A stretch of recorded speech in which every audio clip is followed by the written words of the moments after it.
मैं धर्मेंद्र आचार्य इस YouTube channel पर आप लोगों का स्वागत करता हूं। आइए आज हम लोग विवेकानंद जी पर विचार विमर्श करते हैं। जैसा कि हम लोग जानते हैं कि 19वीं शताब्दी के सामाजिक सांस्कृतिक भारतीय आकाश के 3 महत्वपूर्ण नक्षत्र थे। प्रथम नक्षत्र राजा राम मोहन राय, द्वितीय दयानंद सरस्वती और तृतीय विवेकानंद। प्रथम में सामाजिक सारोकारिता की अधिकता थी तो द्वितीय में कर्मठता के, बल और पौरुष के और जन आंदोलन और जन जागरूकता से उनका गहरा संबंध था। जबकि तृतीय विवेकानंद अद्भुत थे, विलक्षण थे और अनुपम थे। उनमें बल, पराक्रम, शौर्य, धीरज और इसके साथ साथ आत्मविश्वास की अधिकता थी। वे भारत के विवेक थे। विवेकानंद निश्चित रूप से इन त्रिरत्नों में अनुपम और अविस्मरणीय योगदान देकर के भारतीय राष्ट्र के निर्माण में सबसे महत्वपूर्ण भूमिका निभाए। अतः शुरुआत यहीं से किया जाए कि विवेकानंद के बारे में सुभाष चंद्र बोस ने कहा था कि वे आधुनिक राष्ट्रीय आंदोलन के आध्यात्मिक पिता थे। तो विवेकानंद के विश्लेषण में राष्ट्रवाद और राष्ट्रवादी आंदोलन के संदर्भ में भी देखने की आवश्यकता है। उन्होंने उग्रवाद के उत्थान में अपना महत्वपूर्ण योगदान दिया। विवेकानंद के जन्म के संदर्भ में अगर विचार विमर्श करें तो 12 जनवरी 1863 ईस्वी को उनका जन्म कोलकाता में हुआ। उनके पिता विश्वनाथ बाबू थे और माता भुवनेश्वरी देवी थे। और इसी विषय पर विवेकानंद को ही केंद्र में रख करके नरेंद्र कोहली ने एक किताब लिखा, न भूतो न भविष्यति। पठनीय पुस्तक है। उस किताब में इन दोनों दंपति के विषय में आप पढ़ेंगे और देखेंगे तो किस तरह से विवेकानंद का जन्म हुआ, उसमें भी देखने और समझने की आवश्यकता है। वस्तुतः बाबा विश्वनाथ के आशीर्वाद से विवेकानंद का जन्म हुआ और विवेकानंद की मृत्यु 4 जुलाई 1902 ईस्वी में हो गया। कुल मिलाकर के 40 वर्ष से कम उम्र तक वो जीवित रहे और इस 40 वर्ष में ही उन्होंने जो कुछ भी किया वह भारतीय समाज, भारतीय संस्कृति, भारतीय धर्म, भारतीय आध्यात्म और भारतीय राष्ट्रवाद के लिए ख्याति और धरोहर के रूप में उपस्थित है। विवेकानंद के बारे में अगर देखें तो वे दर्शन शास्त्र के विद्यार्थी थे। कोलकाता विश्वविद्यालय में उन्होंने दर्शन शास्त्र का अध्ययन किया था और भारतीय ग्रंथों पर उनके अद्भुत पकड़ थे। खास करके वेद, उपनिषद, गीता, वेदांत के सभी 10 उपनिषद पर, वेदांत पर उन्होंने टीका लिखा और खास करके ब्रह्मसूत्र, गीता, उपनिषद और वेद पर उन्होंने गहरा विश्लेषण प्रस्तुत किया और भारतीय दर्शन और समाज को समझने का प्रयास किया। इसके अतिरिक्त उन्होंने पश्चिमी दर्शन पर भी वर्क किया। खास करके स्टुअर्ट मिल, बेंथम, हीगल, दांते, स्पेंसर, वर्ड्सवर्थ, शैली आदि के पुस्तकों को पढ़ा और उनको समझने की कोशिश की। और प्राच्य और पाश्चात्य की तुलना विवेकानंद ने दर्शन के स्तर पर भी करके देखा और देखा कि प्राच्य और पाश्चात्य में प्राच्य की जो भूमिका है वह किसी भी दृष्टिकोण से पाश्चात्य से कम नहीं है। यही अध्ययन विवेकानंद में वह साहस, वह बोध और वह समझ विकसित करने में अपना योगदान दिया, जिसके परिणाम स्वरूप हम आगे देखेंगे कि वो शिकागो के धर्म सम्मेलन में अपने वक्तव्य से संपूर्ण पश्चिम को अभिभूत कर दिया। विवेकानंद का पहली मुलाकात उनके गुरु परमहंस जी से 1880 ईस्वी में हुआ और उसके बाद 1880 से वे परमहंस जी के शिष्यत्व को ग्रहण करके भारत के कल्याण के लिए कार्य करना प्रारंभ कर दिया। उसके बाद हम देखते हैं 1893 ईस्वी में विवेकानंद रॉक पर कन्याकुमारी जो तमिलनाडु में पड़ता है उन्हें ज्ञान की प्राप्ति हुई। उनके ज्ञान की प्राप्ति में एक मूल बात यह थी कि उन्होंने समसामयिक भारत, जो भारत की मूल समस्या थे, उसके संदर्भ में अपने ज्ञान को आगे बढ़ाने का प्रयास किया। उन्होंने उद्घोषणा कर दिया कि भारत का कल्याण उसके धार्मिक और दार्शनिक विचारों के प्रचार प्रसार से नहीं होने जा रहा है।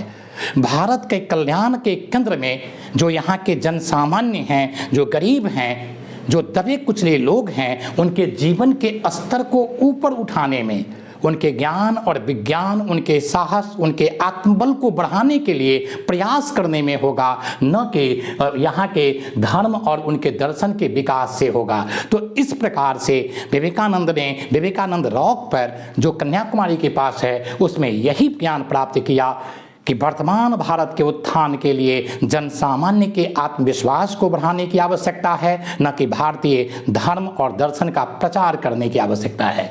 1893 में ही एक और घटना घटी, जो शिकागो, जो हम लोग जानते हैं अमेरिका में विश्व धर्म सम्मेलन हुआ, उसमें विवेकानंद भाग लिए और वहाँ जो उनका वक्तव्य है यूट्यूब पर उपलब्ध है, आप सुने और उनकी विशिष्टता को देखने और समझने की कोशिश करें। कुल मिलाकर के जो उन्होंने वक्तव्य दिया उस पर उस समय के एक प्रतिनिधि अखबार जो अमेरिका से छपती थी न्यूयॉर्क, यहाँ पर न्यूयॉर्क में, जिसका नाम था न्यूयॉर्क हेराल्ड, उसने टिप्पणी करते हुए कहा कि हम अनुभव करते हैं कि इनके जैसे ज्ञानवान के देशों में, ज्ञानवान देश में अपने धर्म प्रचारकों को भेजना एक मूर्खतापूर्ण कदम होगा।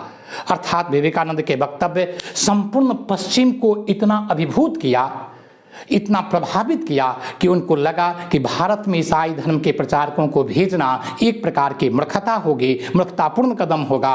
और विवेकानंद ने अपने ज्ञान और विज्ञान का, भारतीय सभ्यता और भारतीय संस्कृति का, भारतीय वांग्मय और भारतीय भाषा का, जीवन के प्रति भारतीयों के दृष्टिकोण का उन्होंने जो परिचय दिया वह संपूर्ण पश्चिम के लिए, क्योंकि विवेकानंद जहाँ बोल रहे थे वहाँ पर फ्रांस, जर्मनी, ब्रिटेन, जितने पश्चिम के देश हैं सभी जगह के विद्वान पहुँचे हुए थे और उन सभी ने विवेकानंद के माध्यम से भारत के महत्व, भारत के ज्ञान, विज्ञान और गौरव और जीवन के प्रति सकारात्मक दृष्टिकोण को स्वीकार किया और नतमस्तक होकर के भारतीय सभ्यता को नमस्कार किया। तो इस तरह से हम देखते हैं। एक और बात अगर तुलना करें तो 1893 में ही महात्मा गांधी दक्षिण अफ्रीका की यात्रा किए थे और दोनों घटना एक ही साथ हुई थी। एक ने अफ्रीका में अपने कर्म के माध्यम से, अपने राजनीतिक प्रयोग के माध्यम से उन क्षेत्र के लोगों को अभिभूत किया, भारतीय लोगों के महत्व को स्वीकारने के लिए बाध्य किया, और दूसरे ने अपने विचार से संपूर्ण पश्चिम को चुनौती देने की कोशिश की और बताने की कोशिश किया कि भारत वह नहीं है जिसे केवल गुलाम बनाया गया पिछले 500 वर्षों से या पिछले कुछ 100 वर्षों से, बल्कि इसके अतिरिक्त भी भारत का एक विराट स्वरूप है जिसे उजागर करने और देखने और समझने की आवश्यकता है।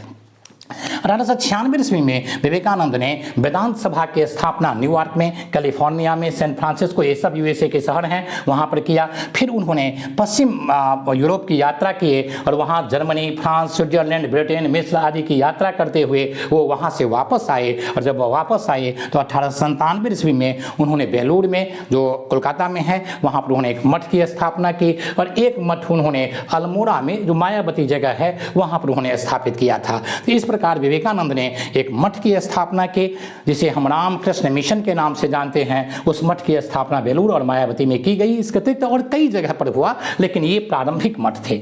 1900 ईस्वी में जो द्वितीय धर्म संसद हुआ था उसमें भी विवेकानंद भाग लिए थे और वह फ्रांस में आयोजित किया गया था और फिर फ्रांस जाकर के भी उन्होंने भारतीय सभ्यता और संस्कृति से पश्चिम को परिचय करवाया। विवेकानंद के विचार को अगर हम देखें तो उनके विचार अद्भुत थे। वस्तुतः विवेकानंद भारतीय विचार, भारतीय चिंतन परंपरा के अद्भुत और अग्रणीय ऋषि थे। उनमें प्राचीन और आधुनिकता का गजब का सम्मिश्रण था। उन्होंने छुआछूत का बड़े स्तर पर विरोध किया। उन्होंने स्पष्ट रूप से कहा कि हिंदू धर्म अब हमारे रसोई घर में चला गया है, हमारा ईश्वर हमारे बर्तन में प्रवेश कर गए हैं और हम बार बार यही बोलते हैं कि हमें मत छुओ। अगर यही सब होता रहा तो 100 वर्षों के बाद हिंदू धर्म की स्थिति बहुत खराब हो जाएगी और प्रत्येक हिंदू पागल खाना में चला जाएगा।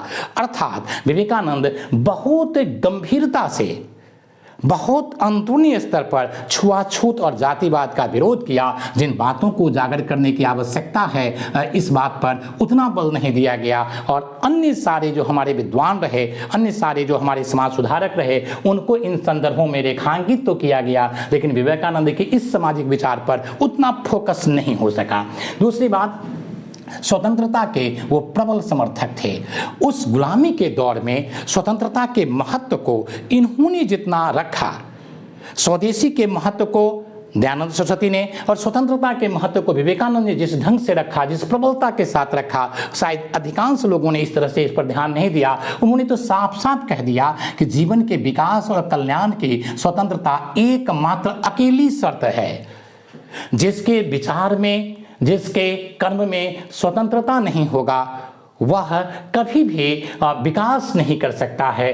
तो उन्होंने कहा विचार और कर्म की स्वतंत्रता ये होना ही चाहिए, और ये तभी होगा जब देश स्वतंत्र होंगे। तो प्रकारांतर से अंग्रेजों की गुलामी पर विवेकानंद अपने विचार से प्रहार कर रहे थे। और इस तरह से हम देखते हैं हमारे संविधान के जो आप अनुच्छेद देखेंगे, मूल अधिकार में देखेंगे, तो समानता के बाद स्वतंत्रता का अधिकार ही दिया गया है। तो प्रकारांतर से भारतीय संविधान में भी उनकी भूमिका यहाँ से देखी जा सकती है। और रही बात समानता की, तो उन्होंने गरीबों और कमजोरों के संदर्भ में बहुत बड़ी बात कही। उन्होंने कहा कि इनकी सेवा ही नारायण की सेवा है, इनकी सेवा पर बल दिया जाए। ये रामकृष्ण मिशन की स्थापना का मूल ध्येय ही समाज सेवा था।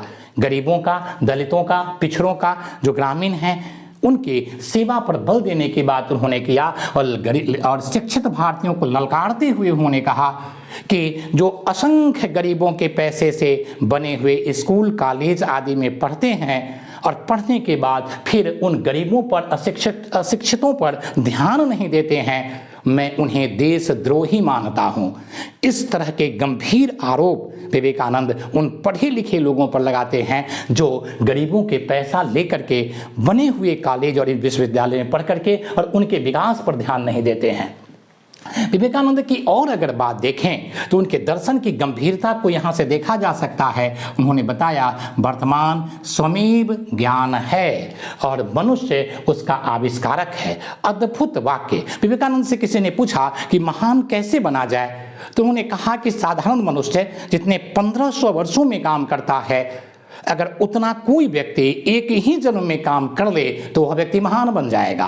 और यहाँ देखें वर्तमान स्वमेव ज्ञान है और मनुष्य उसका आविष्कारक है। जो पल पल क्षण क्षण बीतते जा रहे हैं, उस पल पल और क्षण क्षण को अगर कोई व्यक्ति उद्घाटित कर ले और प्रतिक्षण उद्घाटित करता चला जाए तो वह मिनट में, सेकंड में, क्षण में जीने लगेगा और उसका जीवन 40 वर्ष या 50 वर्ष ही क्यों न हो, वह कई 100 वर्षों के बराबर हो जाएगा। तो इस तरह से वर्तमान स्वमेव ज्ञान है और मनुष्य उसका आविष्कारक है। अद्भुत वाक्य भारतीय युवक और युवतियों के लिए विवेकानंद ने रखा। भारत के पिछड़ेपन के कारणों को बताते हुए उन्होंने बताया कि दुनिया से कट जाना यह भारत के पिछड़ने का एक बहुत बड़ा कारण रहा। आप गौर करके देखें तो मोटे तौर पर पिछले 1000 वर्षों में, विवेकानंद से पहले की बात अगर हम देखें तो राजा राम मोहन राय यहाँ से विदेश गए थे और उसके बाद इक्के दुक्के लोग, और जो गए भी उनके नयन उतने साफ नहीं थे कि प्राच्य और पाश्चात्य में जो कुछ अंतर हो रहा है, जो पश्चिम में विकास की प्रक्रिया चल रही है, उसको वो देख और समझ सके। तो कुल मिलाकर के विवेकानंद ने अपने ग्रंथों में तुलसीदास की इसलिए प्रशंसा की कि तुलसीदास जी ने हनुमान जी को लंका अगर भेजे नहीं तो कम से कम छलांग लगवा करके भेज दिए। यह संस्कृतियों के बीच में आदान प्रदान और दूसरी संस्कृति को देखना, दूसरे सभ्यता के विकास को समझना और फिर अपने समाज में उन बातों को विश्लेषण करके लागू करना या रखना, इन सारी बातों के संदर्भ में देखा जा सकता है। गति जीवन का चक्र है। विवेकानंद बता रहे हैं कि आप समाज से जुड़िए, दुनिया को देखिए और उस हिसाब से अपने समाज और संस्कृति को परिमार्जित कीजिए और उससे आगे बढ़ाने की कोशिश कीजिए। स्त्रियों के संदर्भ में उनके विचार बिल्कुल स्पष्ट थे। उन्होंने पुरुषों की तुलना में स्त्रियों को महत्वपूर्ण माना और कहा कि अगर भारत के कल्याण करने के लिए मुझे 500 पुरुषों की जरूरत पड़ेगी तो वह कार्य केवल 50 स्त्रियों के साथ हम मिलकर के कर सकते हैं। स्त्रियों की श्रेष्ठता, स्त्रियों के महत्व को उन्होंने पुरुषों की तुलना में बढ़ा चढ़ा करके रेखांकित करने का प्रयास किया और उन्होंने कहा कि वह धर्म मानने से मैं इनकार कर दूंगा उस धर्म को जो विधवाओं के आंसू नहीं पूछ सकता है और भूखे को रोटी नहीं दे सकता है। तो उन्होंने धर्म को सीधा सीधे इस बात पर भी कसने की कोशिश की, इस कसौटी पर भी कसने की कोशिश की कि जो दबे हैं, खास करके स्त्रियां जो विधवा हैं, जो पिछड़ गई हैं सभ्यता के दौर में, और खास करके जो भूखे रोटी के अभाव वाले लोग हैं, उनको भोजन जो धर्म नहीं दिलवा पाएगा, जो विधवाओं को आंसू नहीं पूछ पाएगा, जो बाल विवाह को रोक नहीं पाएगा, वह धर्म फिर धर्म नहीं है।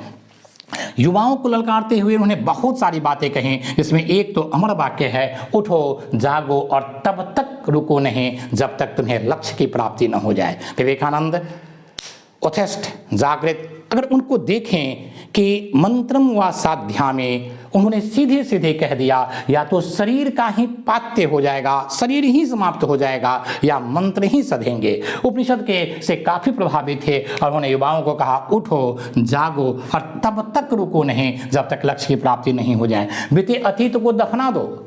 उन्होंने कहा कि जो बीत गई वह बात गई, और विचार, तीन चीज, विचार, वाणी और कर्म, ये प्रतिपल तुम्हारे भाग्य का, हमारे भाग्य का निर्माण करता है। तो कौन कौन? विचार। विवेकानंद स्थूलता की तुलना में सूक्ष्म पर ज्यादा बल देते थे। उनका कहना था कि जो कुछ भी स्थूल्य है वह कम प्रभावशाली है, जो जितना सूक्ष्म है वह उतना प्रभावशाली होगा, और विचार सूक्ष्मता का प्रतीक है। वाणी में भी स्थूलता की तुलना में यहाँ पर सूक्ष्मता ज्यादा है और कर्म स्थूल होता है। तो उन्होंने कहा कि विचार, वाणी और कर्म, ये तीनों प्रतिक्षण हमारे भाग्य का निर्माण कर रहा है। इसलिए बीत गए उन बातों को छोड़िए और वर्तमान में अपने विचार, वाणी और कर्म पर ध्यान दिया जाए। विवेकानंद की एक बहुत बड़ी विलक्षणता थी, उन्होंने मूर्ति पूजा और बहुदेववाद का समर्थन किया। राजा राम मोहन राय मूर्ति पूजा के विरोधी थे, दयानंद सरस्वती मूर्ति पूजा के विरोधी थे, तथापि हम देखते हैं कि विवेकानंद ने मूर्ति पूजा का समर्थन किया और उन्होंने कहा कि ब्रह्म साकार और निराकार दोनों रूप में है, अतः उनकी अनुभूति विभिन्न प्रतीकों के माध्यम से किए जा सकते हैं। बहुत विस्तार से इस बात पर देखने और समझने की आवश्यकता है। किसी अन्य वीडियो में जब मूर्ति पूजा पर हम लोग विचार विमर्श करेंगे तो इसको देखने की कोशिश करेंगे कि उनका भाव क्या था। लेकिन उन्होंने कहा कि मूर्ति पूजा और बहुदेववाद उचित है, बहुत गैर उचित नहीं है। इन बातों को लेकर के हिंदू धर्म की तीखी आलोचना करना बहुत बुद्धिमानी नहीं है। उन्होंने कहा कि साकार और निराकार दोनों ब्रह्म होते हैं। साकार ब्रह्म की अनुभूति मूर्ति पूजा के माध्यम से ही होंगे, उन प्रतीकों के माध्यम से ही होंगे। इस तरह से 19वीं शताब्दी के वो नव हिंदू जागरण के संस्थापक माने जाते हैं। और कुल मिलाकर के देखा जाए तो विवेकानंद के संदर्भ में टैगोर ने कहा था कि वे सृजन की प्रतिमा है, क्योंकि उन्होंने कई दर्जनों पुस्तक की रचना की। जैसे प्रबुद्ध भारत की रचना उन्होंने अंग्रेजी में किया था, प्रबोधिनी की रचना, राजयोग, कर्मयोग, प्राच्य एवं पाश्चात्य परिव्राजक, इसके अतिरिक्त भी कई पुस्तकों की रचना और पुस्तिका की रचना उन्होंने किया था। इसी तरह वो सृजन के प्रतीक थे। गांधी ने कहा था कि उनका नाम ही मेरे लिए सबसे बड़ी प्रेरणा है। सुभाष चंद्र बोस ने कहा कि आधुनिक राष्ट्रीय आंदोलन के वे आध्यात्मिक पिता थे। अमेरिकी लोग उन्हें तूफानी हिंदू के नाम से जानते थे। और वैलेंटाइन सेरोल ने तो कहा था कि विवेकानंद एक ऐसा प्रथम हिंदू था जिसने भारतीय प्राचीन सभ्यता और संस्कृति को और आधुनिक भारत के नवीनतम राष्ट्रवाद को पश्चिम में पहली बार निर्णायक स्वीकृति और समर्थन दिलवाने में अपना योगदान दिया। कुल मिलाकर के कहा जाए तो विवेकानंद 19वीं शताब्दी के त्रिरत्न में से सबसे महत्वपूर्ण रत्न थे, जिनमें बल, पौरुष, आत्मविश्वास, शौर्य और विचार की प्रमुखता है। एक बात और, महात्मा ओशो जो 20वीं शताब्दी के महान चिंतक रहे हैं, न केवल भारतीय संस्कृति के बल्कि विश्व संस्कृति का उन्होंने चिंतन किया। विश्व के सभी धर्म, सभी आध्यात्मिक और सामाजिक पुरुषों पर, भिन्न भिन्न प्रकार के व्यक्तित्व पर उन्होंने प्रकाश डाला। लेकिन तीन व्यक्तित्व के संदर्भ में उनके जो कसौटी रहे, उनके जो विचार रहे, वो थोड़ा सा परिमार्जन की आवश्यकता, संशोधन की आवश्यकता की मांग करती है। जिसमें पहला भगवान श्री राम, दूसरा गोस्वामी तुलसीदास जी और तीसरा विवेकानंद। तो इन तीनों के बारे में जो उनके विचार दिए गए हैं, मैं विनम्रता के साथ कहना चाहता हूं कि उसमें संशोधन की आवश्यकता है। और महात्मा ओशो ने विवेकानंद के बारे में जो कुछ कहा उसमें और कुछ देख जोड़ने और समझने की आवश्यकता है। उनकी कसौटी में राष्ट्रवाद, उनके ओज, उनके साहस, उन्होंने आध्यात्म की परिधि को क्रॉस करता हुआ, लांघता हुआ राष्ट्रवाद और मानवता के विकास को केंद्र में रखा। इन बातों को देखते हुए उनके बारे में विचार विमर्श किया जाना चाहिए, न केवल आध्यात्म और समाधि के संदर्भ में। धन्यवाद।